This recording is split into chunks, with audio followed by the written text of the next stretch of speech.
اعوذ باللہ من الشیطان الرجیم، بسم اللہ الرحمن الرحیم، الحمد للہ رب العالمین والصلاۃ والسلام علی رسولہ الکریم، رب اشرح لی صدری ویسر لی امری واحلل عقدۃ من لسانی یفقہوا قولی۔ السلام علیکم ورحمۃ اللہ وبرکاتہ۔ آئیے قرآن سمجھیے آسان طریقے سے کہ حصہ اول جس میں ہم نماز کے ذریعے قرآن سیکھتے ہیں، سبق نمبر 12A میں آپ کو خوش آمدید کہتا ہوں۔ آج کے سبق میں ہم سورہ فلق لیں گے اور اس کے بعد گرامر میں ہم آج فعل مضارع شروع کریں گے انشاءاللہ، اور آخر میں ہمیشہ کی طرح نقطہ تعلیم۔ تو 7 ہوم ورک جن کے بارے میں ہم بات کرتے رہتے ہیں، تو بار بار ان کا تذکرہ ہوتا رہتا ہے، تو یہ ہوم ورک نے کمپلیٹ کر کے رکھیں اور اپ ٹو ڈیٹ رہیں، اور ووکیبلری کارڈ جو ہے اس کو ریوائز کرتے رہیں۔ سب سے پہلے سورہ فلق کی تلاوت سنتے ہیں۔ بسم اللہ الرحمن الرحیم قل اعوذ برب الفلق من شر ما خلق ومن شر غاسق اذا وقب ومن شر النفاثات في العقد ومن شر حاسد اذا حسد۔ صدق اللہ العظیم۔ سورت کا تعارف دیکھتے ہیں۔ معوذتین 2 صورتوں کو کہا جاتا ہے کمبائن کر کے، سورہ فلق اور سورہ ناس۔ معوذتین کا کیا مطلب ہے؟ وہ 2 صورتیں جن کے ذریعے سے پناہ مانگی جائے۔ نبی کریم صلی اللہ علیہ وسلم کی عادت تھی کہ ہر نماز کے بعد سورہ اخلاص اور معوذتین کو 1 دفعہ، اور فجر اور مغرب کے بعد 3 دفعہ پڑھنا نبی کریم صلی اللہ علیہ وسلم کی سنت ہے۔ اور حضرت عائشہ رضی اللہ تعالیٰ عنہ سے روایت ہے کہ نبی کریم صلی اللہ علیہ وسلم جب اپنے بستر پر آرام فرما ہوتے تو اپنے ہاتھوں میں پھونکتے، معوذتین پڑھ کے، اور ان ہاتھوں کو اپنے جسم کے اوپر پھیر لیتے۔ تو اس صورت میں سورہ فلق کو اگر ہم اسپیسیفکلی دیکھیں تو اس صورت میں ہر قسم کے شر سے بچنے کی دعا ہے، اور یہ دعا یہ ہمیں کس نے سکھائی ہے؟ یہ دعا ہمیں اللہ تعالیٰ نے سکھائی ہے۔ یہ ظاہر ہے یہ کلام الہی ہے، تو اللہ تعالیٰ نے ہمیں یہ ہر قسم کے شر سے بچنے کا طریقہ سکھایا، اور خاص طور پہ ذکر ہے اس میں اندھیرے سے بچنے کا، جادو سے بچنے کا، اور حسد سے بچنے کا۔ تو ہم میں سے کون ہے جو ان ہر قسم کے شر سے نہ بچنا چاہے؟ تو اس لیے ہمیں چاہیے کہ ہم اہتمام سے ان صورتوں کو سمجھ کر نبی کریم صلی اللہ علیہ وسلم کے طریقے کے مطابق پڑھیں، تاکہ اللہ تعالیٰ کی پناہ میں جائیں ان چیزوں کے شرور سے جن کا ذکر ہے ان 2 صورتوں میں۔ تو سب سے پہلی آیت جو ہے سورہ فلق کی وہ ہے قل اعوذ برب الفلق، کہہ دیجئے میں پناہ میں آتا ہوں رب کی صبح کے۔ قل ہم نے قل هو اللہ احد میں بھی پڑھا تھا، اس کا مطلب ہے کہہ دیجئے۔ اعوذ ہم نے اعوذ باللہ ہی پہلے اس سے پہلے پڑھا تھا، تو یہاں پہ ہے اعوذ بربی، تو اعوذ کا مطلب ہے میں پناہ میں آتا ہوں، بربی رب کی، وہاں پہ تھا باللہ جس کا مطلب ہم نے پڑھا تھا اللہ کی، تو وہاں پہ ہم نے پڑھا تھا میں اعوذ باللہ میں پناہ میں آتا ہوں اللہ کی، یہاں پہ ہے اعوذ بربی میں پناہ میں آتا ہوں رب کی۔ اب آگے ہے فلک۔ فلک کا مطلب ہے صبح، تو یہ قرآن کریم میں بس 1 ہی دفعہ آیا، یہیں پہ ہی ہے بس۔ تو رب الفلک جو ہے نا، رب کے بارے میں تو ہم نے بات کی تھی کہ رب کا مطلب کیا ہے، پالنے والا، اور اس میں ہم نے اس کنٹیکسٹ میں بات کی تھی کہ جب پالنے والے کی بات ہو تو آپ دیکھیں کہ اپنے اوپر غور کریں، پھر اپنے ارد گرد غور کریں، پھر اپنے جیسے انسانوں پہ غور کریں، اور پھر کائنات پہ غور کریں۔ یہاں پہ رب الفلک کی بات کی گئی۔ رب الفلک کا مطلب ہے صبح کا رب۔ تو اب صبح کے رب کے الفاظ پر غور کریں اور اپنے تصور اور احساس کو اگر استعمال میں لائیں تو آپ یہ دیکھیں گے کہ صبح جو ہے وہ ہمیں تو عام سی چیز لگتی ہے، کیونکہ ہم نے اتنی صبح دیکھ لی آج، اپنے پیدا ہونے سے لے کے اب تک اتنی صبح دیکھی، تو ہم غور نہیں کرتے کہ یہ صبح کیسے آئی۔ لیکن اگر آپ تھوڑا سا کائنات کا علم جو ہے اس کے اوپر غور کریں تو آپ کو احساس ہوگا کہ یہ صبح آنا جو ہے نا، اس کے لیے ہمارے رب نے کتنے انتظامات کیے ہیں۔ سب سے پہلے ایک روشنی کا منبع ہے، ایک حرارت اور روشنی کا منبع ہے جس کو ہم سورج کہتے ہیں۔ پھر وہ زمین سے ایک خاص فاصلے کے اوپر موجود ہے، پھر وہاں سے روشنی آتی ہے جو کہ ٹریول کرتی ہے، کوئی درمیان میں کوئی مادہ نہیں ہے، کچھ بھی نہیں ہے، اور اس کے باوجود وہ روشنی جو ہے وہ زمین تک پہنچتی ہے۔ پھر وہ زمین اور اس کا جو ڈسٹینس ہے وہ ایک خاص ڈسٹینس ہے، جس سے وہ کم ہو یا زیادہ ہو تو سورج کی روشنی کے جو فوائد ہیں وہ اتنے نہیں رہیں گے جتنے اب ہیں۔ اس کے بعد زمین کرۂ ارض کے گرد کچھ ایک لیئر ہے، گیسز کی لیئرز ہیں جو کہ اس روشنی کو فلٹر کرتی ہیں، غیر ضروری روشنی یا نقصان دہ روشنی کو اندر نہیں انٹر ہونے دیتی ہیں، اور جو فائدہ مند روشنی ہے اس کو اندر انٹر ہونے دیتی ہیں۔ پھر اس کے بعد زمین جو ہے وہ اس سورج کے گرد گردش کر رہی ہے، اور گردش کرنے کے ایک خاص رستے کے اوپر جو اللہ تعالیٰ نے اس کا مقرر کیا، اس رستے کے اوپر گردش کر رہی ہے، اور نہ صرف اس رستے پہ گردش کر رہی ہے بلکہ اپنے محور کے گرد بھی گردش کر رہی ہے۔ اور وہ گردش اس زمین کی اس حرکت کی رفتار ہم نے پہلے پڑھا تھا کہ بہت زیادہ، لیکن ہمیں کوئی جھٹکا محسوس نہیں ہوتا، اتنی سموتھ طریقے سے یہ حرکت کر رہی ہے کہ ہمیں کسی قسم کا کوئی جھٹکا، کوئی دھچکا، کوئی ایسی چیز محسوس نہیں ہوتی۔ اس کے باوجود اس کے بعد جو زمین کے اپنے محور کے گرد جو حرکت ہے اس کی وجہ سے جب ہم سورج سے اپوزٹ سائڈ پہ چلے جاتے ہیں تو ہمارے لیے رات ہو جاتی ہے، اور پھر جب وہی حرکت کرتی کرتی زمین جب سورج کے سامنے آ رہی ہوتی ہے تو اس وقت صبح ہوتی ہے۔ تو یہ دیکھیں کہ اللہ تعالیٰ نے ایک صبح لانے کے لیے کتنی کیلکولیٹڈ اور کتنی سائنٹیفک اور کتنی زبردست قسم کے انتظامات کیے ہوئے ہیں، اور یہ انتظامات کرنے والا جو رب ہے وہ کتنا عظیم ہوگا خود۔ تو اس رب کی عظمت کو سامنے رکھتے ہوئے، اس رب کی عظمت کو تصور کرتے ہوئے، اپنے آپ کو غیر محفوظ تصور کرتے ہوئے، پہلے آپ یہ دعا کریں، یہ آیت پڑھیں کہ میں پناہ میں آتا ہوں صبح کے رب کی۔ تو اس عظیم رب کے جو صبح کا مالک ہے، اس رب کی صبح کا پیدا کرنے والا ہے، اس رب کی پناہ میں آتا ہوں، اور پھر اپنے آپ کو محفوظ تصور کریں کہ اب میں اپنے رب کی پناہ میں آ گیا۔ تو رب کی پناہ میں آنے کے بعد میں محفوظ ہو گیا۔ تو پہلی آیت کیا ہوئی؟ قل اعوذ برب الفلق، کہہ دیجئے میں پناہ میں آتا ہوں صبح کے رب کی۔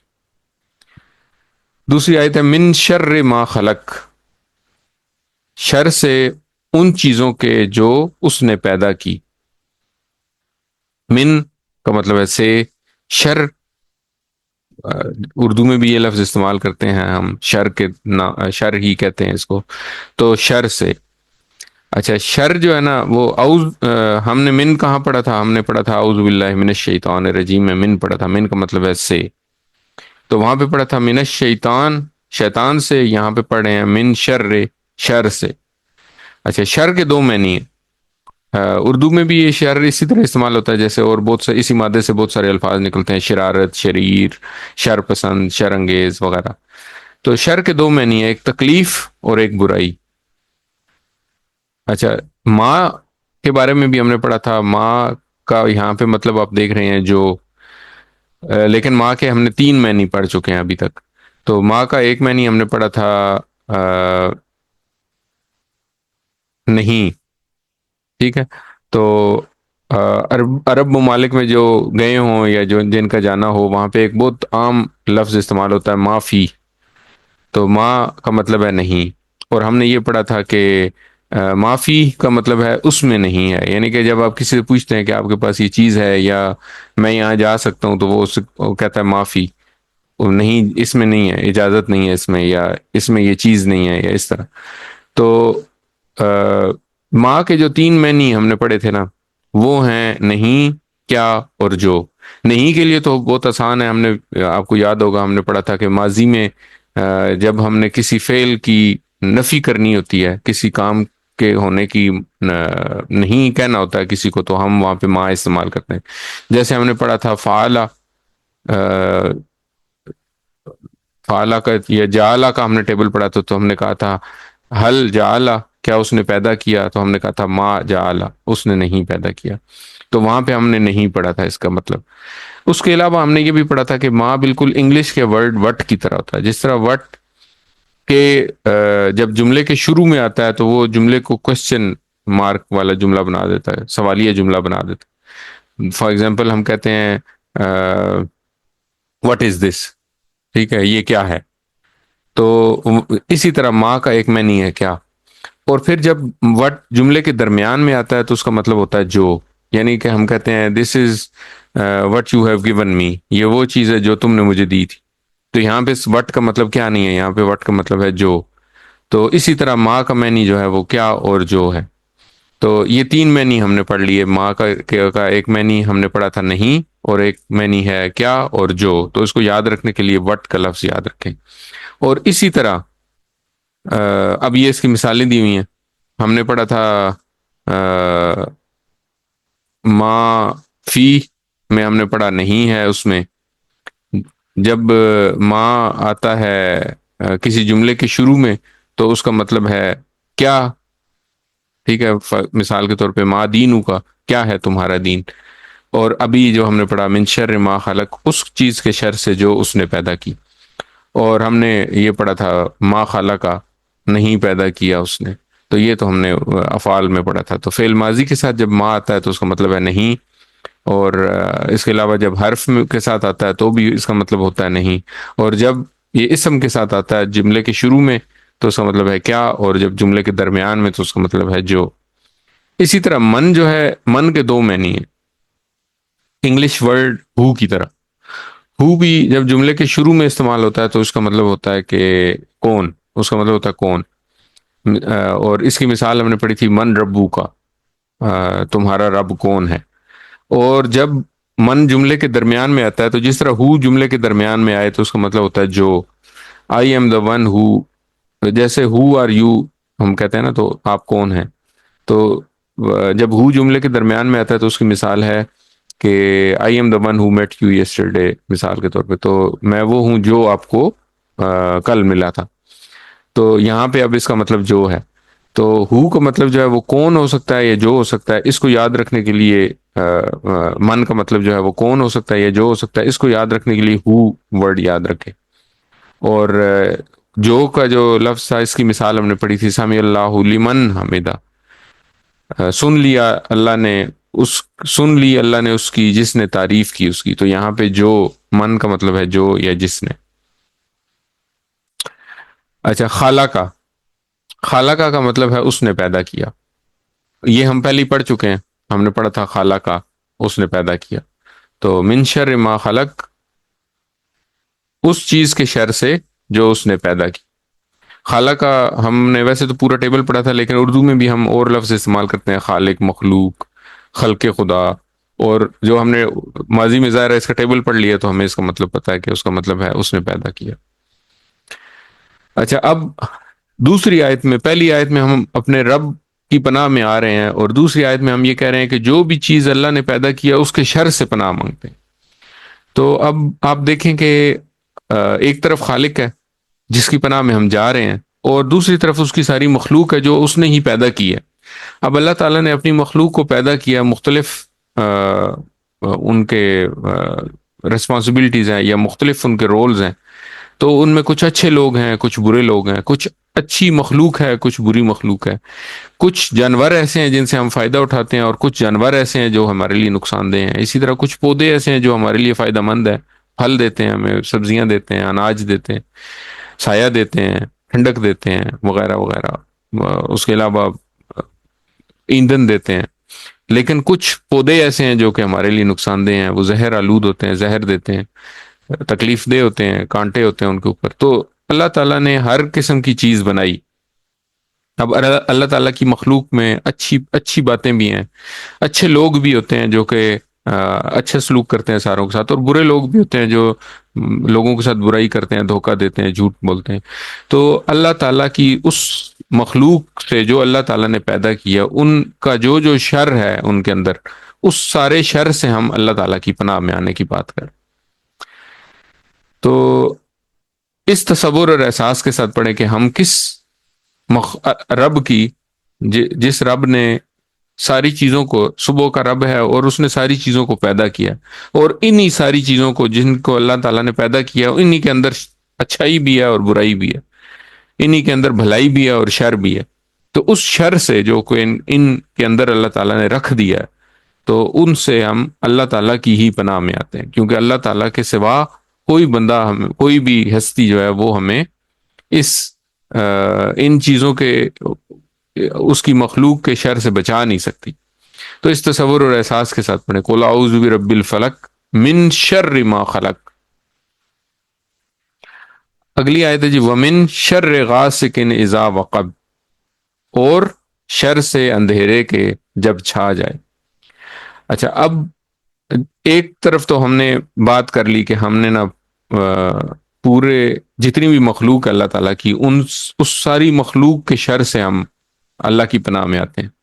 اس کے بعد پھر اللہ تعالیٰ نے ہمیں سکھایا کہ جب پوری مخلوق سے کے شر سے پناہ مانگ لو تو تین چیزوں کے لیے تین چیزوں کے شر سے خاص طور پہ پناہ مانگو۔ وہ تین چیزیں کیا ہیں؟ ایک اندھیرا، دوسرا ہے جادو، اور تیسرا ہے حسد کرنے والے۔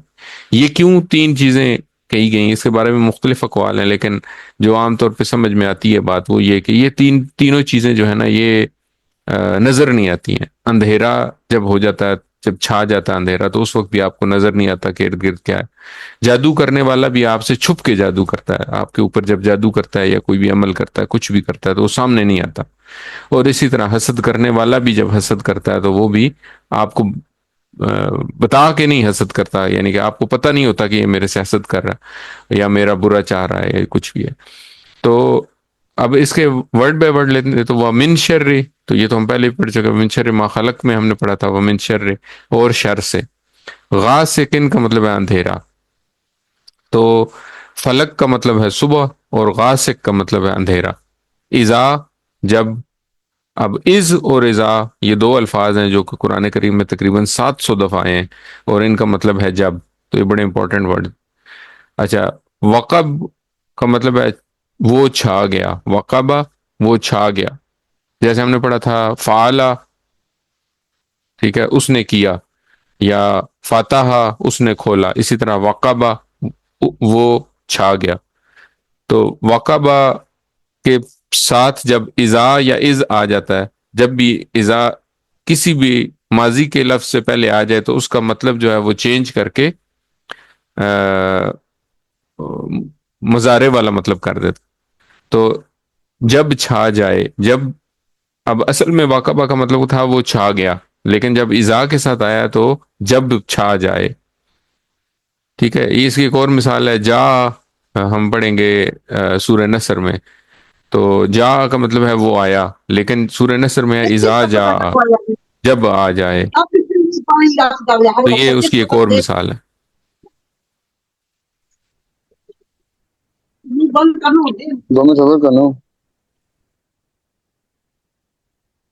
اچھا جی، تو یہ بس فی الحال ذہن میں رکھ لیں، یہ آگے انشاءاللہ دوبارہ آئے گا۔ اذا جب بھی آئے کسی ماضی کے لفظ کے ساتھ تو اس کا لفظ مضارع والا کر دیتا ہے۔ اچھا، اب ومن شر غاسق اذا وقب کا کیا مطلب ہے؟ خالی دماغ جو ہے نا وہ شیطان کا کارخانہ ہے۔ روزانہ ہر تقریباً 8، 12، 14، 16، 17 گھنٹے کے بعد رات آ جاتی ہے، اور رات میں عام طور پہ جو ایکٹیویٹیز ہیں وہ کم ہو جاتی ہیں یا ختم ہو جاتی ہیں، اور انسان نسبتاً فارغ ہو جاتا ہے۔ اور خالی دماغ جو ہے وہ کیا ہوتا ہے؟ وہ شیطان کا کارخانہ بن سکتا ہے۔ اکثر دیکھا گیا کہ جو برائیاں ہوتی ہیں وہ رات کے وقت ہوتی ہیں، اسی طرح دشمن کا حملہ جو ہے وہ بھی رات کے ٹائم میں ہونے کا خطرہ ہوتا ہے۔ تو ان ساری چیزوں سے پناہ مانگنے کے لیے اللہ تعالیٰ نے ہمیں یہ سکھایا کہ جب تم میری ساری مخلوق کے شر سے پناہ مانگ لو تو خاص طور پہ پناہ مانگو، ان میں سب سے پہلی چیز ہے اندھیرے سے، ٹھیک ہے۔ تو اس تصور اور احساس کے ساتھ پڑھیں، وَمِن شَرِّ غَاسِقٍ إِذَا وَقَبَ، اور اندھیرے کے شر سے جب وہ چھا جائے۔ اچھا آگے جی، وَمِن شَرِّ النَّفَّاثَاتِ فِي الْعُقَدِ، وَمِن شَرِّ، اور شر سے پھونکنے مارنے والیوں کے، جو گروں میں پھونکے مارتی ہیں، گروں میں پھونکے مارنے والیوں کے شر سے۔ وَمِن شَرِّ، یہ تو ہم بار بار پڑھے ہیں، وَمِن شَرِّ، اور شر سے، نفاساتی، نفاسات جو ہے نا یہ پھونک مارنے والے کو کہتے ہیں، پھونک مارنے والی کو کہتے ہیں۔ اب پھونک مارنے والی جو ہے وہ جادوگرنی بھی ہو سکتی ہے، یا جادوگر کی روح، جو روح ہے وہ چونکہ مؤنث ہے تو یہاں پہ اس کی بات کی جا رہی ہے، یا نفس کی بات کی جا رہی ہے، تو جادوگر کا نفس جو ہے وہ بھی مؤنث ہے، تو اس لیے یہاں پہ مؤنث لفظ استعمال ہوا۔ نفاسہ جو ہے یہ مؤنث ہے، واحد ہے، اور اس کی جمع ہے نفاسات۔ ٹھیک ہے، تو ہم نے پڑھا تھا مسلمہ جیسے واحد ہے، مؤنث ہے، اسی طرح ہم نے اس کی جمع پڑھی تھی مسلمات، تو یہ اس کی مسلم نفاسہ کی جمع جو ہے وہ ہے نفاسات۔ تو ومن شر النفاسات، اور پھونکے مارنے والیوں کے شر سے، فی العقد، فی ہم نے پہلے پڑھا ہوا تھا میں، فی سبیل اللہ، اور عقد جو ہے یہ اردو میں بھی استعمال ہوتا ہے، گرہ، ہم عام طور پہ استعمال کرتے ہیں کہ نکاح کے عقد میں بند گئے، تو نکاح کی گرہ میں یا نکاح میں بند گئے، تو اس کو ہم کہتے ہیں۔ تو عقد جو ہے نا یہ اردو میں بھی استعمال ہوتا ہے، اور اس کا مطلب ہے گرہ۔ تو پھونکے مارنے والیاں جو گروں میں پھونکے مارتی ہیں، ان کے شر سے۔ اچھا، اب ہم اس بات میں اگر دیکھیں تو اس آیت کے اسباق میں دیکھیں تو اللہ تعالیٰ نے جو دوسری چیز جس سے پوری مخلوق کے شر سے پناہ مانگنے کے بعد، تو پوری مخلوق میں اندھیرا بھی شامل ہے، ظاہر ہے اللہ تعالیٰ کی مخلوق ہے اندھیرا بھی، اور پھونک کے مارنے والے جو جادوگر ہیں وہ بھی اللہ کی مخلوق میں شامل ہے، لیکن خاص طور پہ دوسرے نمبر پہ نا اس کا ذکر کیا کہ جادوگر جو ہیں، جو جادو کرتے ہیں، ان کے شر سے بھی اسپیسیفکلی علیحدہ سے پناہ مانگو۔ تو اب ہوتا کیا ہے کہ جادو جو ہے وہ بہت سخت آزمائش ہے۔ آپ کے علم میں ہوگا کہ نبی کریم صلی اللہ علیہ وسلم پہ بھی ایک دفعہ جادو کیا گیا، اور ان کے اوپر بھی کچھ عمل کرنے کی کوشش کی گئی، جس کو اللہ تعالیٰ نے پھر ناکام بنا دیا۔ اللہ تعالیٰ کی مدد سے نبی کریم صلی اللہ علیہ وسلم نے وہ جو جادو کا توڑ تھا وہ کیا۔ تو جادو جو ہے وہ ایک سخت آزمائش ہے۔ کچھ لوگ اس کو مانتے ہیں، کچھ لوگ نہیں مانتے، لیکن یہ حقیقت ہے کہ جب قرآن مجید میں ذکر ہے اس کا، قرآن کریم میں جادو کرنے والوں کے شر سے پناہ مانگنے کا حکم دیا گیا ہے، تو اس کا مطلب ہے کہ یہ موجود ہے۔ اب اس کے علاوہ سورہ بقرہ میں بھی بتایا گیا کہ وہ بابل کا ایک واقعہ ہے کہ جب بنی اسرائیل جو تھے وہ بابل میں کچھ دو فرشتے تھے جن کو ان کی آزمائش کے لیے، بنی اسرائیل کی آزمائش کے لیے وہاں چھوڑا گیا تھا، تو وہ وہاں سے ان سے بھی وہ جادو سیکھتے تھے، تو اس کا مطلب ہے جادو تو موجود ہے۔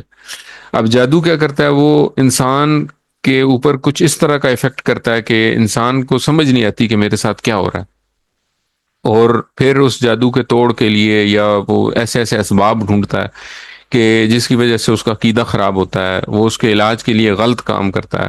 ہمارے ارد گرد ایسے آپ ہر جگہ دیکھیں گے کہ دیواروں کے اوپر اور ہر جگہ لکھا ہوتا ہے کہ فلانا عامل ہے جی، وہ عمل کرتا ہے اور یہ کرتا ہے اور وہ کرتا ہے۔ تو ہمیں کیا بتایا گیا، ہمیں یہ بتایا گیا کہ سب سے بہترین علاج جو ہے نا وہ جادو کا، وہ یہ ہے کہ اللہ تعالیٰ کی پناہ میں آئے۔ ٹھیک ہے، اور اللہ تعالیٰ کی پناہ میں آنے کا کیا طریقہ ہے، وہ ہے سورہ فلق۔ ٹھیک ہے، اللہ تعالیٰ نے ہمیں سورت سکھائی اسی لیے کہ ہم جادو سے جب بھی پناہ میں آنا چاہیں تو ہم اللہ کی پناہ میں آ جائیں، یہ سورت پڑھ کے۔ تو اس تصور اور احساس کے ساتھ یہ والی آیت پڑھے، وَمِن شَرِّ النَّفَّاثَاتِ فِي الْعُقَدِ، اور شر سے پھونکے مارنے والیوں کے جو گروں میں پھونکے مارتی ہیں۔ اچھا، اسی آیت سے ہم ایک نبی کریم صلی اللہ علیہ وسلم کی حدیث بھی لیتے ہیں کہ نہ صرف انسان جادو کرتے ہیں بلکہ گریں باندھتے ہیں، بلکہ شیطان بھی جو ہے نا وہ انسان کے اوپر گریں باندھتا ہے۔ ابو ہریرہ سے رضی اللہ تعالیٰ عنہ سے روایت ہے کہ نبی کریم صلی اللہ علیہ وسلم نے فرمایا کہ شیطان رات کے وقت تم میں سے ہر ایک کی گدی پر جب وہ سوتا ہے 3 گریں لگا دیتا ہے، ہر گرہ پر وہ منتر پڑتا ہے، تیرے لیے رات بہت لمبی ہے پس خوب سو۔ پھر اگر وہ بیدار ہو جائے، جاگ جائے، اور وہ اللہ کا ذکر کرے، یعنی کہ اللہ اکبر کہے، الحمدللہ کہے، یا جاگنے کی جو دعا ہے وہ اگر یاد ہو تو وہ کہے، تو اللہ کا ذکر کرتا ہے تو ایک گرہ کھل جاتی، پھر اگر وہ وضو کر لے تو ایک اور گرہ کھل جاتی ہے، اور پھر اگر اس نے نماز پڑھ لی تو تیسری گرہ بھی کھل جاتی ہے، اور وہ صبح اس حال میں کرتا ہے کہ وہ حشاش بشاش اور پاکیزہ نفس ہوتا ہے، ورنہ اس کی صبح اس حال میں ہوتی ہے کہ وہ خبیث النفس اور سست ہوتا ہے۔ یہ نبی کریم صلی اللہ علیہ وسلم کی روایت کی حدیث ہے، جو درج ہے بخاری شریف میں اور مسلم شریف میں۔ تو یہ بھی ایک حقیقت ہے کہ ہر روز رات کو جب ہم سوتے ہیں تو شیطان جو ہے وہ ہمارے اوپر تین گریں لگاتا ہے، تو اگر ہم رات کو سونے سے پہلے نبی کریم صلی اللہ علیہ وسلم کی سنت کے مطابق یہ صورت پڑھ کے سوئیں تو ہم اس شیطان سے بھی اللہ کی پناہ میں چلے جائیں گے، اور شیطان جو بھی گریں ہمارے اوپر لگائے گا تو ہمیں ان گروں کا توڑ جو ہے وہ صبح سویرے انشاءاللہ مل جائے گا۔ تو اس تصور اور احساس کے ساتھ ہمیں نہ صرف اس صورت کو پڑھنا چاہیے بلکہ اس کو اپنی زندگی کا حصہ بنانا چاہیے۔ آخری آیت ہے وَمِن شَرِّ حَاسِدٍ إِذَا حَسَدَ، اور شر سے حسد کرنے والے کے جب وہ حسد کرنے لگے۔ وَمِن شَرِّ، اور شر سے، حاسدن، حاسد کا مطلب ہوتا ہے حسد کرنے والا۔ تو حسد کرنے والا جو ہے نا، یہ اب دو الگ الگ چیزیں ہیں، ایک ہوتا ہے حسد اور ایک ہوتا ہے رشک۔ تو حسد جو ہے وہ ناجائز ہے، اللہ تعالیٰ کی طرف سے منع کیا گیا ہے، اور یہ ایک گناہ والا کام ہے۔ حسد کا مطلب یہ ہے کہ آپ کسی کے پاس اللہ تعالیٰ کی کوئی نعمت دیکھیں اور آپ کے ذہن میں دل میں یہ خیال آئے کہ یہ نعمت اس سے چھن جائے، یہ ہے حسد۔ اور رشک جو ہے وہ یہ ہے کہ جب آپ اللہ تعالیٰ کا فضل یا اللہ تعالیٰ کا کرم یا اللہ تعالیٰ کی نعمت کسی کے پاس دیکھیں تو آپ کے دل میں یہ خیال آئے کہ یہ نعمت مجھے بھی مل جائے۔ تو یہ رشک اور حسد میں فرق ہے، حسد جو ہے وہ ناجائز ہے اور رشک کرنا جو ہے وہ جائز ہے۔ تو ہم نے یہ پڑھا تھا کہ اذا جو ہے نا یہ جب آتا ہے، اچھا اس کے بعد حاسدن ہم نے پڑھا حسد کرنے والا، اذا کا مطلب ہے جب، اور حسدہ کا اصل مطلب تھا اس نے حسد کیا۔ حسدہ جیسے فعلہ ہے اس نے کیا، کام کیا، تو اسی طرح حسدہ ہے اس نے حسد کیا۔ لیکن جب اذا کے ساتھ حسد آیا تو وہ اس کا معنی جو ہے وہ مضارع میں لے جاتا ہے، تو یہاں پہ پھر اس کا مطلب ہو جاتا ہے جب وہ حسد کرے۔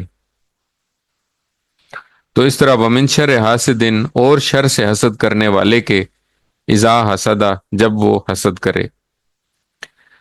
تو یہ ہم نے بات کر لی کہ حسد حرام ہے اور رش کرنا جائز ہے۔ حسدہ کا مطلب ہے اس نے حسد کیا، اور اذا حسدہ کا مطلب ہے جب وہ حسد کرے۔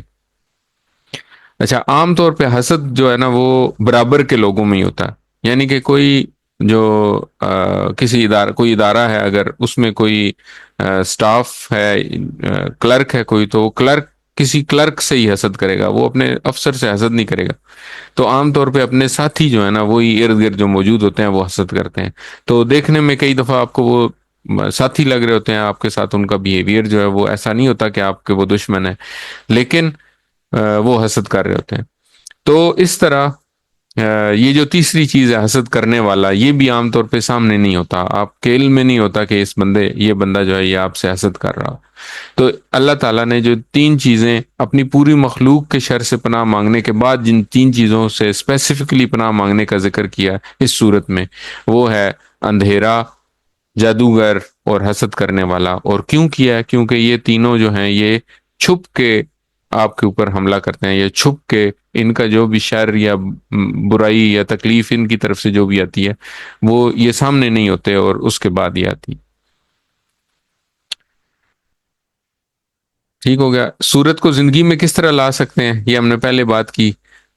نبی کریم صلی اللہ علیہ وسلم ہر فرض نماز کے بعد تینوں کل، یعنی کہ قل هو اللہ احد، قل اعوذ برب الفلق اور قل اعوذ برب الناس، یہ تینوں کل پڑھتے تھے ہر نماز کے بعد ایک ایک دفعہ، فرض نماز کے بعد، اور فجر اور مغرب کے بعد تین تین دفعہ۔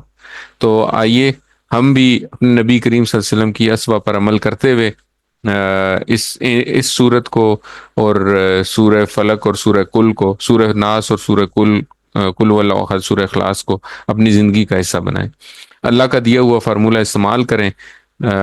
اللہ کی مخلوق کے شر سے بچنے کے لیے کیا کریں؟ خالق کی پناہ میں چلے جائیں۔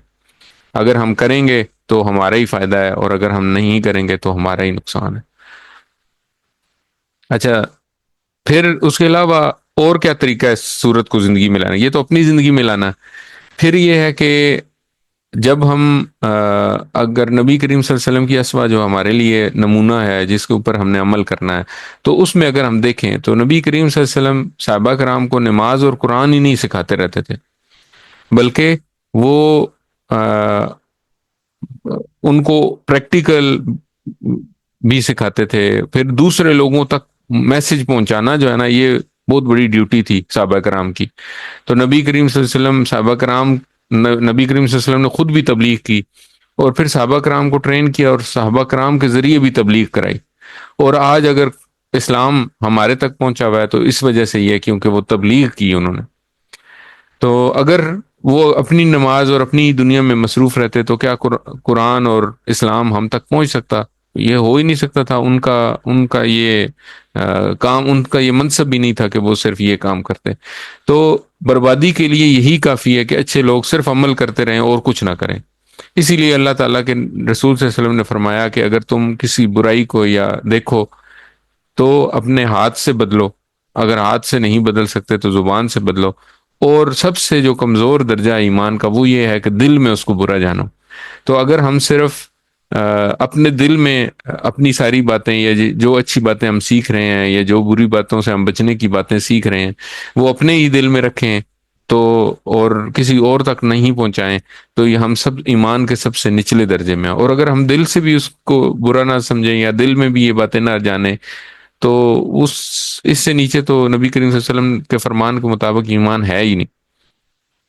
تو اس لیے ہمیں نہ کل کہہ کے، کل کا جو لفظ ہے نا وہ ہمیں اس بات کی ترغیب دے رہا ہے یا یہ میسج ہمیں پہنچا رہا ہے کہ یہ بات صرف ہم نے خود نہیں کہنی بلکہ ہم نے یہ دوسروں تک پہنچانی ہے، ان لوگوں تک پہنچانی ہے جو اس سے ناواقف ہیں، چاہے وہ مسلمان ہیں یا وہ غیر مسلم ہیں، جو اللہ کو مانتے ہیں یا نہیں مانتے. تو ہمیں یہ دین کی تعلیم یا قرآن کی جو تعلیم ہے یہ انسانیت تک پہنچانا بھی ہمارا فرض ہے. تو سورہ فلق کا خلاصہ کیا ہوا؟ تمام شرور سے بچنے کا فارمولہ، بالخصوص اندھیرا، جادو اور حسد. اس سے پہلے ہم نے سورہ اخلاص پڑھی تھی. سورہ اخلاص کا خلاصہ ہم نے پڑھا تھا کہ عقیدے کو خالص کرنے والی سورت. اور اس سے پہلے ہم نے سورہ فاتحہ ایک مکمل سورت پڑھی ہے. سورہ فاتحہ کے بارے میں ہم نے پڑھا تھا کہ اس کا خلاصہ ہے ہدایت کی دعا. ٹھیک ہے، تو یہ اب اپنے ذہن میں رکھیں. اب ہم لیتے ہیں بریک اور تھوڑی دیر بعد گرامر کے لیے اکٹھے ہوں گے. میرے پاس اعوذ باللہ من الشیطان الرجیم، بسم اللہ الرحمن الرحیم، الحمد للہ رب العالمین والصلاة والسلام علی رسولہ الکریم، رب اشرح لی صدری ویسر لی امری واحلل عقدۃ من لسانی یفقہوا قولی. السلام علیکم ورحمۃ اللہ وبرکاتہ. سبق نمبر 12B، اس میں ہم گرامر پڑھتے ہیں. تو آج کے سبق میں ہم نے فعل مضارع شروع کرنا ہے انشاءاللہ. تو یہ بڑا امپورٹنٹ لیسن ہونے والا ہے. گرامر ہم ٹی پی آئی کے ساتھ پڑھتے ہیں. تو آپ سب لوگوں کے مائک چیک کرنے کے لیے ذرا مجھے بتائیں کہ گرامر ٹی پی آئی کے کیا کیا کمپوننٹس ہیں؟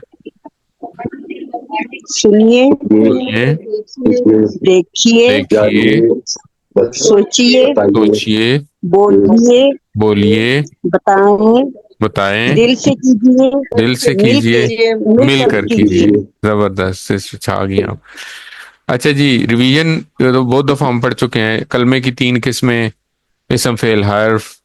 اسم کیا ہوتا ہے؟ کسی کا نام یا صفت. اس کی نشانیاں ہم نے بہت دفعہ پڑھی ہیں، ال، تنوین، واو، نون، یا الف تے.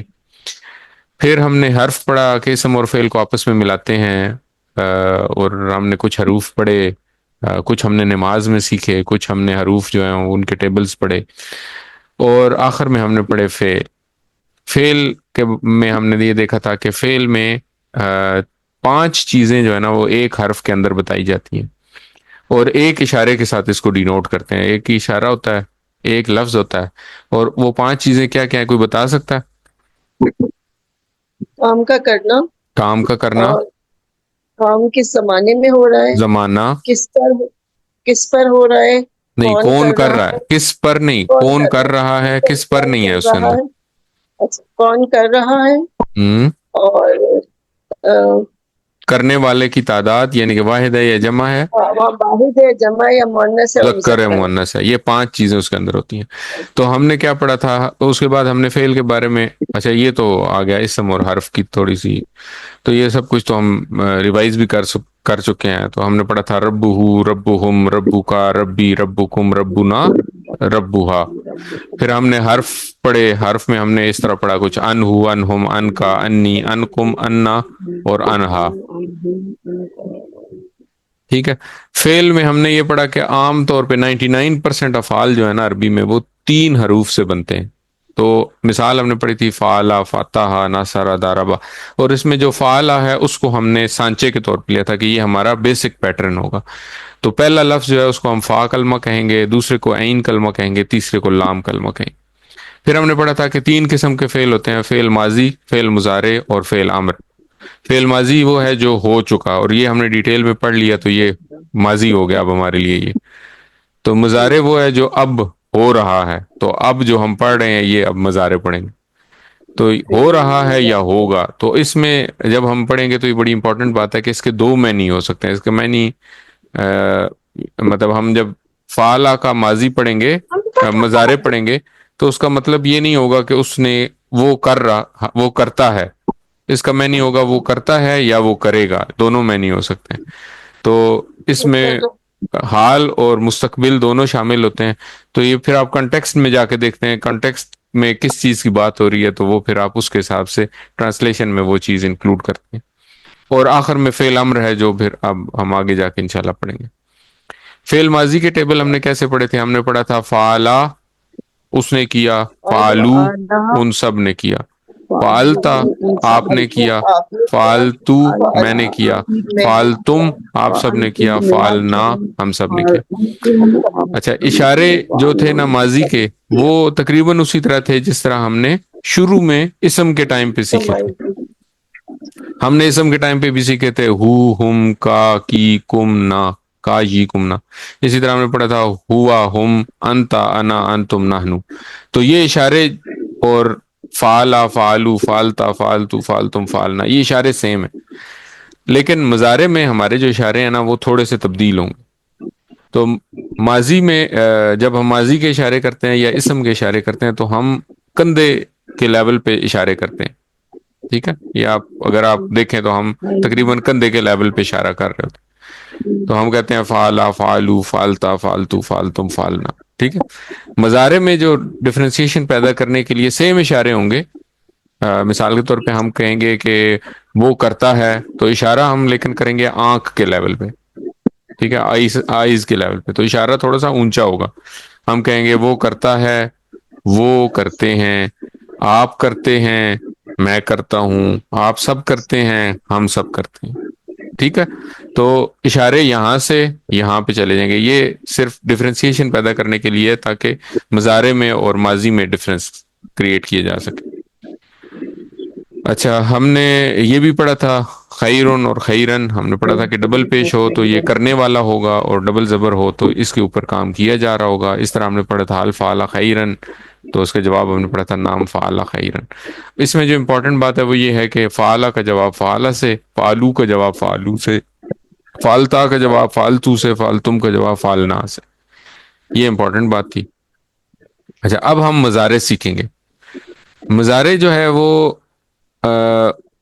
اس کی امپورٹنس کیا ہے کہ قرآن کریم میں ہم نے یہ پہلے لیسن میں پڑھا تھا کہ قرآن کی ہر سطر میں 9 الفاظ ہیں، ٹھیک ہے؟ ہم نے یہ پڑھا تھا کہ ان 9 الفاظ میں سے 3 اسم ہیں، 3 افعال ہیں، 3 فعل ہیں، اور 3 جو ہے نا وہ حروف ہیں، 2 حروف ہیں، اور چوتھا جو نامہ جو ہے نا وہ یا اسم ہے یا فعل ہے یا حرف ہے۔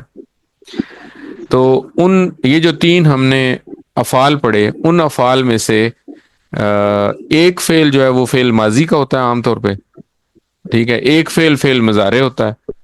تو قرآن کریم میں تقریباً 8500 افعال جو ہیں وہ فعل مضارع کے وزن پہ آئے ہیں۔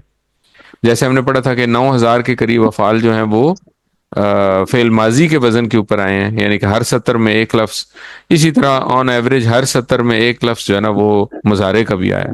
تو مضارع کے الفاظ اتنے زیادہ ہیں اور اتنے اہم ہیں۔ اچھا، اب ان کا جو پیٹرن ہے، بیسک پیٹرن ہے، وہ ہمیں اسی طرح یاد کرنا ہے جس طرح ہم نے فعلا کا پیٹرن یاد کیا تھا.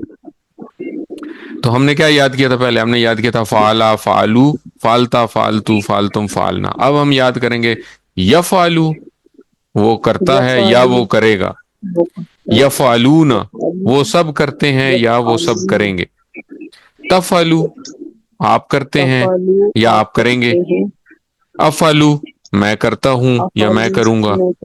تفعلون، آپ سب کرتے ہیں یا کریں گے. اور نفعلو، ہم سب کرتے ہیں یا کریں گے. تو اگر ہم یہ دیکھیں، اگر تھوڑا سا غور کریں ان کے اوپر، دیکھنے میں تو بہت مشکل لگ رہا ہے کہ یہ 6 حروف ہم کیسے یاد کریں گے، لیکن الحمدللہ ہم نے ابھی تک 6 کر کے بہت سارے یاد کر لیے، تو یہ بھی یاد کر لیں گے. اگر آپ تھوڑا سا غور کریں تو فعلا تھا نا، وہ کرتا، وہ اس نے کیا، فعلا تھا اس نے کیا، تو اس کی جگہ یہاں پہ آئے یفعلو. یفعلو کی جمع ہے یفعلون. جیسے مسلمون کی جمع مسلمون تھی، ہم نے پڑھا تھا مسلمون، مسلمون، مسلم من، اور اس کی جمع تھی مسلمون. تو اسی طرح یفعلو کی جمع آپ یاد رکھیں کہ یفعلون. ٹھیک ہے، تو یہ آسان ہو گیا، یفعلو، یفعلون. اچھا، جب تا کی بات کر رہے ہیں، سامنے والے کی بات کر رہے ہیں، ہم نے پڑھا تھا فالتا. تو فالتا کی جگہ یہاں پہ یہ یاد رکھیں کہ وہ جو تا شروع آخر میں پڑھا تھا نا ہم نے، وہ یہاں پہ اس لفظ کے شروع میں آ جائے گا. تو فالتا کی بجائے یہاں پہ ہے تفعلو، اور تفعلو کی جمع ہے تفعلون. جس طرح یفعلو کی جمع تھی یفعلون، اسی طرح تفعلو کی جمع تفعلون. اور اپنی جب بات کرتے ہیں تو انا، ہم نے پڑھا تھا انا، اسما میں پڑھا تھا، تو انا کا جو حمزہ ہے وہ آئے گا افعلو، اور نحنو کا نون جو ہے وہ آئے گا نفعلو. بس یہ یاد رکھنا ہے کہ نفعلونا نہیں ہوتا. یعنی کہ آپ یہ سوچیں کہ یفعلو یفعلونا تھا، تفعلو تفعلونا تھا، تو افعلو افعلونا ہوگا یا نفعلونا ہوگا. نفعلونا نہیں ہے، نفعلو ہے. تو یہ تھوڑا سا بس یہ ہم پریکٹس کریں گے تو انشاءاللہ آہستہ آہستہ ہمیں یاد ہو جائے. تو میں ایک دفعہ دوبارہ پڑھتا ہوں، اس کے بعد پھر ہم مل کے پڑھتے ہیں. یفعلو، وہ کرتا ہے. یفعلون، وہ سب کرتے ہیں. تفعلو، آپ کرتے ہیں. افعلو، میں کرتا ہوں. تفعلون، آپ سب کرتے ہیں. نفعلو، ہم سب کرتے ہیں. اور یہ یاد رکھنا ہے کہ یہ چونکہ مضارع ہے تو اس میں کرتے ہیں یا کریں گے دونوں مطلب آ سکتے ہیں. ہم آسانی کے لیے صرف ایک ہی لے رہے ہیں. اور دوسرا یہ یاد رکھنا ہے کہ اس کے اشارے جو ہیں وہ ہم نے آنکھ کے لیول پہ کرنے. تو میرے ساتھ پڑھیں اور اشارے کریں آنکھ کے لیول کے اوپر. یفعلو، وہ کرتا ہے. یفعلو وہ کرتا ہے. یفعلون، وہ سب کرتے ہیں. یفعلون، وہ سب کرتے یفعلون ہیں. وہ سب کرتے ہیں. تفعلو، آپ کرتے ہیں. تفعلو، آپ تفعلو کرتے ہیں. آپ کرتے ہیں. افعلو، میں کرتا ہوں. افعلو، میں کرتا ہوں. افعلو میں کرتا ہوں. تفعلون، آپ سب کرتے ہیں. تفعلون تفعلون، آپ آپ سب کرتے کرتے ہیں. ہیں. نفعلو، ہم سب کرتے ہیں. نفعلو، ہم سب کرتے نفعلو ہیں. ہم سب کرتے ہیں. تو اب ہم اگر ترجمہ نہ پڑھیں، صرف اشاروں کے ساتھ، اور ذہن میں ترجمہ جو ہے وہ ذہن میں چل رہا ہو، تو ہم کہیں گے یفعلو، یفعلون. یفعلو یفعلون. تفعلو، افعلو. تفعلو افعلو. تفعلو، افعلو. تفعلون، نفعلو. تفعلون تفعلون، نفعلو. نفعلو. یفعلو، یفعلون. یفعلو یفعلو، یفعلون. یفعلون. تفعلو، افعلو. تفعلو تفعلو، افعلو. افعلو. تفعلون، نفعلو. تفعلون تفعلون، نفعلو. نفعلو. چلیں ایک دفعہ اور. یفعلو، یفعلون. یفعلو، یفعلو یفعلون. یفعلون. تفعلو، افعلو. تفعلو تفعلو، افعلو. تفعلون، نفعلو. تفعلون تفعلون، نفعلو. نفعلو. آوازیں تو 2-3 لوگوں کی آتی ہیں، لیکن آئی بلیو کہ سارے اپنی اپنی جگہ پہ کر رہے ہوں گے. لوگوں کا مائک آف ہوگا، کسی کا مائک آن نہیں کر پا رہے ہوں گے ارد گرد شور کی وجہ سے، لیکن سارے مل کے ساتھ ساتھ پڑھ رہے ہیں تاکہ یہ الفاظ جو ہیں نا یہ ہماری زبان کے اوپر جاری ہو جائیں. یفعلون یفعلو اچھا، اب امپورٹنٹ افعلو. بات ایک اور کیا ہے کہ ہم نے یہ دیکھا تھا کہ ماضی میں ہم نے یہ دیکھا تھا کہ جب ہم کسی ایئرپورٹ پہ جاتے ہیں تو جہاز اگر اڑ چکا ہے تو آپ کو اس کی دم نظر آتی ہے.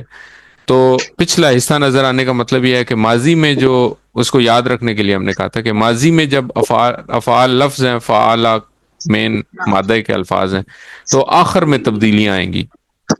جیسے جہاز جب جا چکا ہوتا ہے تو آپ کو آخری حصہ اس کا نظر آتا ہے جاتے ہوئے جہاز کا، تو اسی طرح آپ نے یہ یاد رکھنا کہ ماضی میں جو الفاظ ہیں ان کے آخر میں تبدیلیاں آتی ہیں، لیکن جو مضارع کے الفاظ ہیں ان کے فا عین لام کے شروع میں تبدیلیاں آتی ہیں. مین جو تبدیلیاں ہیں وہ شروع میں ہیں، یعنی کہ یہ دیکھیں آپ یفعلو میں شروع میں یا ہے، ٹھیک ہے، یہاں پہ بھی شروع میں یا ہے، یہاں پہ شروع میں تا ہے، یہاں پہ شروع میں حمزہ ہے، یہاں پہ شروع میں تا ہے، اور یہاں پہ شروع میں نون ہے. تو یہ جو تبدیلیاں شروع والی ہیں یہ ہمیں یہ بتائیں گی کہ یہ جو بھی فعل ہم پڑھ رہے ہیں یہ مضارع کا ہے. اچھا، اب بول چال میں بالکل اسی طرح ہے جس طرح پہلے تھا. بول چال میں ہم یفعلو کا جواب یفعلو سے دیں گے، یفعلون کا جواب یفعلون سے دیں گے، ٹھیک ہے. جو غائب کی بات ہوتی ہے وہ لفظ چینج نہیں. جب تفعلو کہیں گے کہ آپ نے کیا تو جواب ہوگا افعلو، جی ہاں میں نے کیا. اور جب سوال پوچھا جائے گا حل تفعلون کیا آپ سب نے کیا تو جواب ہوگا نام نفعلو، جی ہاں ہم سب نے کیا. ٹھیک ہو گیا، یہ بھی آسان ہے. تو میں سوال پوچھتا ہوں آپ جواب دیتے جائیں. حل یفعلو کیا اس نے کیا، نعم يفعل. نام یفعلو. حل یفعلون کیا ان سب نے، وہ کیا وہ سب کرتے ہیں، نعم يفعلون. نام یفعلون جی ہاں وہ سب کرتے ہیں. حل تفعلو کیا آپ کرتے ہیں، نعم نام أفعل. افعلو جی ہاں میں کرتا ہوں. حل تفعلون کیا آپ سب کرتے ہیں، نعم نام نفعل. نفعل. میں نے غلطی سے حل یفعلو کا ترجمہ جو ہے وہ کر دیا تھا کیا اس نے کیا، تو اس کی کریکشن کر لیں. اس کا مطلب ہے حل یفعلو کا مطلب ہے وہ کیا وہ کرتا ہے، ٹھیک ہے. تو یہ آسان ہے، یہ ہم نے بات کر لی کہ اس کے آخر میں نہیں اس کے شروع میں تبدیلی ہوتی ہے. اچھا، اب ہم نے یہ پڑھا تھا کہ پہلا جو افعال کا سیٹ ہم نے پڑھا تھا وہ تھا فعلا جعلا اور فاتحہ، ٹھیک ہے، یہ ہمیں یاد ہے. تو اسی کو آج کا جو سبق ہے اس میں ہم نے یہی تین ان کے وہ پڑھنے ہیں، مضارع پڑھنے ہیں. تو جس طرح فعلا جعلا اور فاتحہ کے فا عین لام کلمے کو ہم نے چینج کیا تھا ماضی میں اور اسی سانچے کے اندر ڈالا تھا اور وہ پورا ٹیبل بن گیا تھا، اسی طرح یفعلو کے جب جو حصہ ہے اس کا مضارع کا جو ٹیبل ہے اس میں جب ہم فا عین لام کلمے کی جگہ ان کے کلمات ڈالیں گے تو وہ بالکل اسی کا ٹیبل بن جائے گا. تو یہ بہت آسان ہے، میتھمیٹیکل ہے بالکل. پہلی مثال کیا ہے کہ مثال کے طور پہ فعلہ ہم نے پڑھا اور فا کلمے کی جگہ ہم جیم لگا دیتے ہیں تو جعلہ بن جاتا ہے. تو جب ہم اس کا مضارع ہے یفعلو یفعلون تفعلو افعلو تفعلون نفعلو، اس میں جب فا کی جگہ جیم لگائیں گے تو یہ کیا بن جائے گا، یہ بن جائے گا یجعلو یجعلون تجلو اجلو تجلون نجلو. ٹھیک ہے، آسان ہے.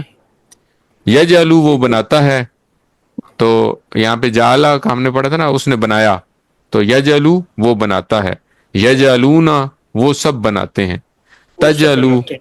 آپ بناتے ہیں، آپ اجلو میں بناتے بناتا ہوں، ہیں. میں تجلون بناتا آپ سب بناتے ہیں، نجلو سب ہم سب بناتے ہیں. ہم سب بناتے ہیں. ٹھیک ہے، میرے ساتھ پڑھیں. یجعلو وہ بناتا ہے، یہ جلو وہ بناتا ہے. یجعلون وہ سب بناتے ہیں، یہ جلون وہ سب بناتے ہیں. تجلو آپ بناتے ہیں، تجلو آپ بناتے ہیں. اجلو میں بناتا ہوں، اجعلو میں بناتے ہیں، تجعلون آپ سب بناتے ہیں، اجلو میں بناتا ہوں. اجعلو نجعلو ہم سب بناتے ہیں. چلے تھوڑا سا کوآرڈینیٹ کر کے پڑھتے ہیں تاکہ ساتھ ساتھ پڑھیں نا. تو اب ہم ایک دفعہ پھر اردو ٹرانسلیشن پڑھتے ہیں. یجعلو وہ بناتا ہے، یجلون وہ بناتا ہے، یجعلون وہ سب بناتے ہیں، یجلون وہ سب وہ سب بناتے ہیں، بناتے ہیں. تجعلو آپ بناتے ہیں، تجلو آپ تجلو آپ بناتے ہیں، بناتے ہیں. اجلو میں بناتا ہوں، اجلو میں بناتا میں ہوں. بناتا ہوں، تجعلون آپ سب بناتے ہیں، تجلون تجلون آپ آپ سب بناتے بناتے ہیں، ہیں. نجعلو ہم سب بناتے ہیں. نجلو نجلو ہم ہم سب سب بناتے ہیں. بالکل اسی طرح یہ ہے، ہم نے پڑھا تھا نا یفعلو یفعلون تفعلو افعلو تفعلون نفعلو. تو یہ ہے یجعلو یجعلون تجلو اجلو تجلون نجلو. تو بہت آسان ہے، میرے ساتھ پڑھیں. یجعلو یجعلون